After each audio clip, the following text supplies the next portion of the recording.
And welcome back to the Black Male Community Council, Boots on the Ground, Black Man Standing. We had a great interview just moments ago with Deborah Kelly, who heads up the Black Women Support Team for the Black Male Community Council. And now I'm super excited to be able to be sitting here with Rahim Crawford, who's actually the son of the president and the CEO of the Black Male Community Council, Stanley Crawford. And this brother is, his story is so fantastic, and what he has gone through in his life to be a black man standing as an intricate part of the Black Male Community Council of Philadelphia. Good afternoon, Rahim. How you doing? All right. What's going on, OG? Everything good, Kofi. man. Yeah, everything is good, man. Right. Like you said, it's great to be busy. I hear you. Now it's a good busy. So we got two kinds of busies, but we've been a good busy. We've been blessed. And the Black Male Community Council, Victims Impact, Rock Collaborative. It was all it was just something that I know. Not that long ago, we was just speaking of. That's right. That's right. Speaking about. None of it actually existed. That's right. Now to see, what we spoke of in play and the manner and magnitude that it's in play is phenomenal. But and you've got such an intricate part in making that happen. Your story is one of triumph. Your story, to me, is one of consistency in terms of the development, how great your character is. Right. I know that you suffered the same ills and pain that your father has in terms of why the Black Male Community Council got started with the murder of your brother. And I know that how close you are now to your father. And it is a remarkable story. In my opinion, it should be a movie. But we'll get around to that. Yeah. We speak it into existence. We'll get around to it. But one of the other things that I admire about you, Rahim, is your consistency, is your tenacity to make decisions based on what you know is right. I could be wrong, but that's how I see you. Right. A lot of guys, I know a lot of men, they make decisions on somebody else's opinion. They make decisions on how somebody else feel. But when I talk to you and how you express yourself, I just got this sense that Rahim Crawford, the man Rahim Crawford, makes decisions based on what you feel is right. Right. And you move in that direction forcefully. And that shows with the Black Male Community Council. It shows in your concept of the Victims Impact program. And so I want our audience to know a little bit more about Rahim. Right. You're a family man. You're steadfast in terms of your work and your commitment to the Black Male Community Council. So could you just talk about your journey a little bit? Yes. Just once you come how do they say in Willie Lynch? They say the one part that's going to sort of stop that is a phenomenon. That's right. That's right. So one of the things that what happens is that we become our own slave masters, so to speak, right? So information and being exposed and sit down with an open mind of information is the only thing that can actually, for me, that actually can change that, right? Okay. So meaning that, we come out the womb, right? We don't know a language. We don't know math, right? We have to learn these things. Right. So it's the same process of having to sit back and learn once we get and gather all this information of how to process it, Okay. into action. Because right now it's like, we go through life and a lot of times stuff, depending on what we're exposed to, So we just like if I'm a kid and I'm supposed to only kid things, then my life should go according to how the system is set up for my life to go. But some of us is exposed to things that we was not supposed to be exposed to too early that messed up our processes. Okay. Because what we did was it wasn't something that we were supposed to know. So we couldn't talk freely about it to be able to, because we had to act like we did know something that we didn't know. Okay, I hear that. To gain access to this stuff that we're not even supposed to be at these ages dealing with, right? That's interesting. Victims Impact, your program that you developed, right?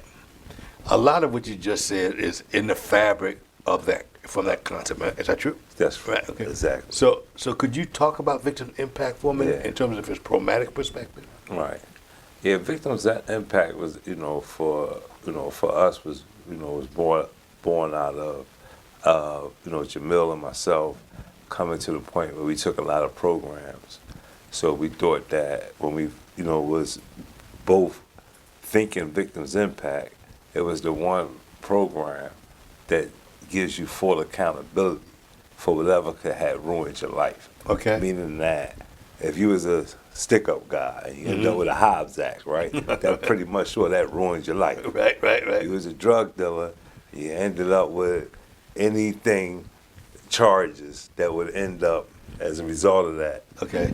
Incarcerating you or giving you life or large amounts of time. Okay. So when you look at and you examine, the nature of these crimes, what they do, educate yourself about them, then you start to sit back and see where things went wrong right?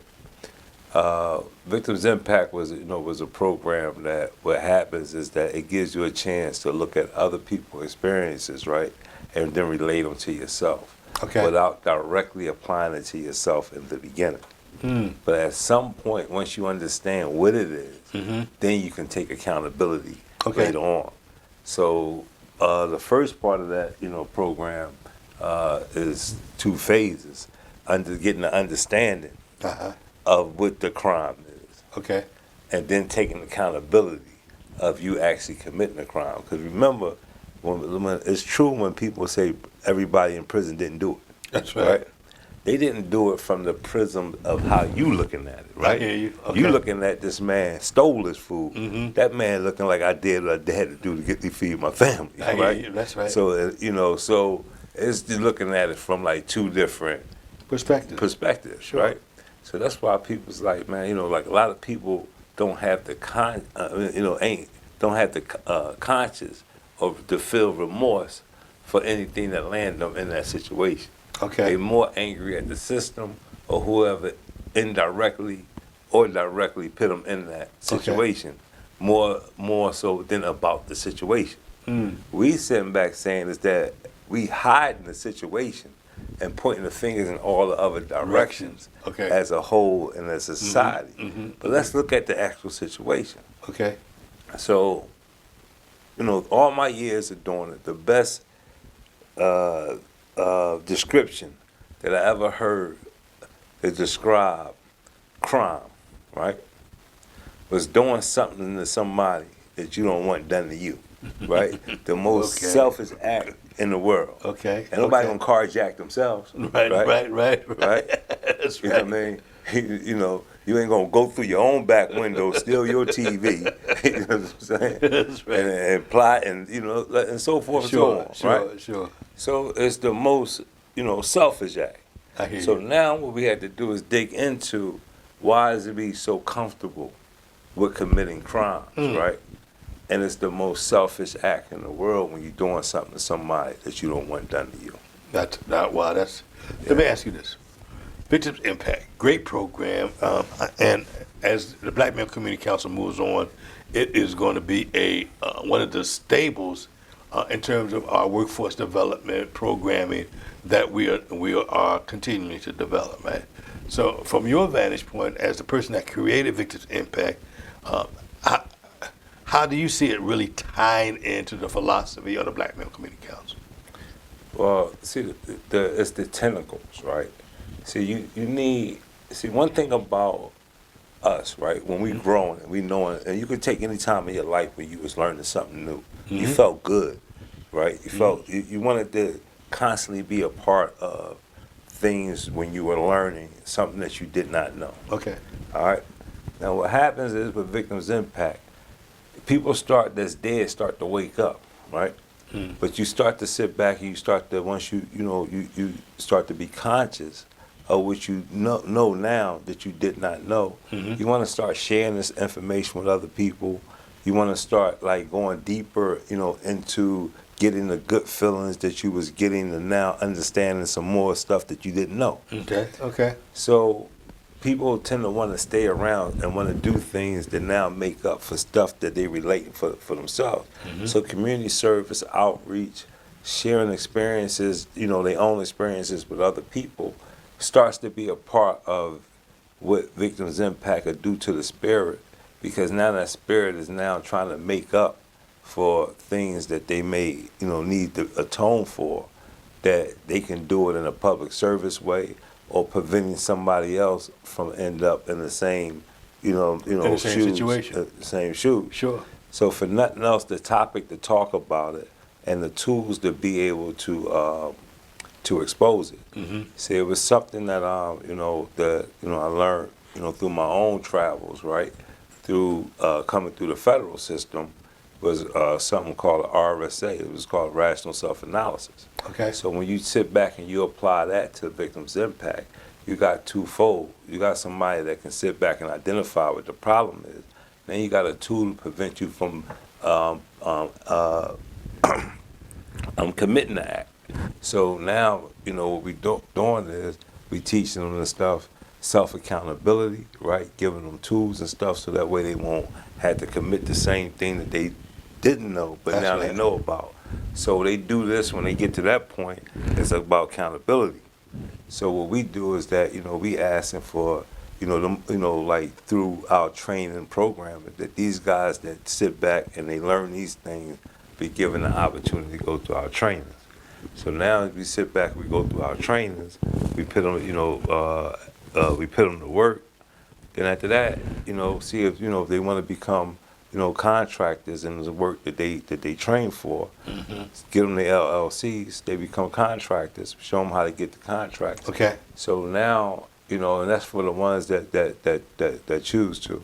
And we have a few guys that been right at that point. At that point, they went through they training and the apprenticeship. They know how to do various different things that they didn't know how to do. So now we can sit back and now make them contractors and Well, in terms of the Black Male Community Council philosophy of boots on the ground, that's real boots on the ground. Yeah. That's hands-on, touching the situation, touching the energy of those people in the community that we know that we're going to continue to serve, right? And speaking of service, right, I just want to understand your perspective. You are the son of Stanley Crawford, the president and CEO. And I don't know if you know this, but I don't know if you really understand. Me and Stanley old, and one of the things that happens to a lot of particularly African American organizations, they suffer from what they call founder syndrome. And what that means is that the organization only lasts as long as the founder. Right? Yeah. And when that founder either dies or gets sick, then the organization folds. Right? But here we have a different scenario. Right? I believe that you are the successor to your father. I believe that there's going to be a generation changeover, a transformation that will wind up in your hands to be the president and CEO of the Black Male Community Council, Resource Opportunity Center, Victims Impact, and whatever else we're doing around this place, right? Right. How does that make you feel? And because it's a lot of responsibility. Yeah. Do you see that for yourself? What I see is like around here, it's like like I feel like we all family, right? So I feel like like we got a team that just do what needs to get done, and there's no big eyes and little U's, right? Yeah, we got pecking orders, right? And you're gonna have that pecking order. Sure. But no one single person is just not a dictatorship around here, right? That's right. So the only thing I would do in that role, right, is just the same thing my pop do. Is just continue to let, the circle, the group, that energy run this. So as long as that energy and that group is running this, then no single person or none of us can mess it up individually. So, and there's too many strong minds to mess up what God got his hands in collectively. So, All right, I ain't mad at yeah. you. All right, I think that is a great answer, and one that holds weight. That holds weight from my perspective. So no, my other question to you is, where do you see the Black Male Community Council in 5 years from now, and where do you want to see them? Us. Yeah, in 5 years, well, you got to figure it's been 5 years, right? Right.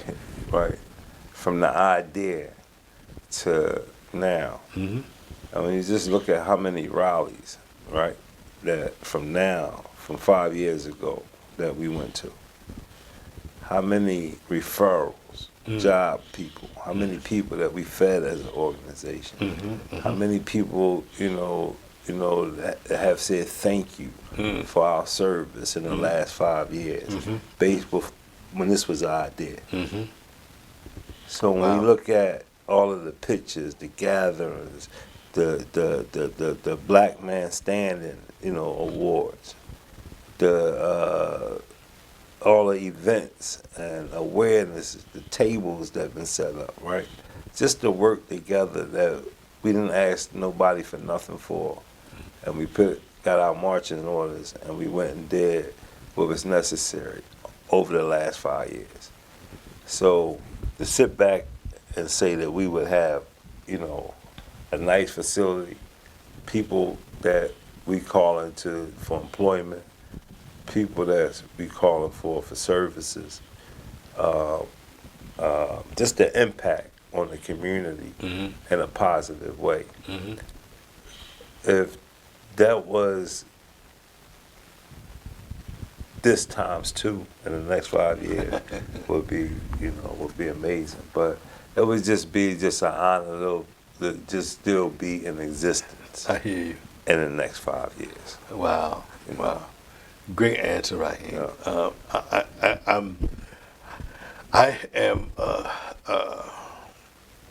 joyful about you and your energy and what you put into the Black Male Community Council, the Victims Impact Service, your cleaning business, you got so much stuff going on, man. I mean, you the hardest working man in Philadelphia. I ain't mad at you. I gotta stop. I gotta calm that down a little bit, bro, man. I hear you. I said, man, it's hard to just not be off. You know what I mean? People say, when you get off, what? Off. But see, that all goes to again. Here we are, Black Male Community Council, Black Man Standing. That's you. Yeah. Black Man Standing, boots on the ground, that's you. Black Man Standing, that's you. And you represent that so well as an example for other young brothers to be able to follow behind. I applaud you. Yeah, thanks, Cole. Appreciate it. And I thank you for coming, taking the time out of your busy, because I know you got to leave here and go do something else. I thank you for coming and speaking this evening. I'm going to say this, right, just in closing, right? It's like it's an honor, it's a privilege, right? Because I never ever forget when it come down to me, my personal experience, the people that I seen take time out of their busy day and ride hours and hours and hours, man, to go see people in a prison that couldn't give them $2 for making that voyage, right? Right? But the message, the stories, helping people, and you see, because they made that trip, it's a lot of people now that's out here knowing what they need to do because people like you made that trip. I appreciate that, man. All right. I appreciate it. All right. Yeah. All right. And we thank you, everybody, for tuning in for another segment of the Black Male Community Council, Boots on the Ground, Black Man Standing. And our guest is all that in a bag of chips. See y'all in a minute. Peace and blessings. Peace, peace.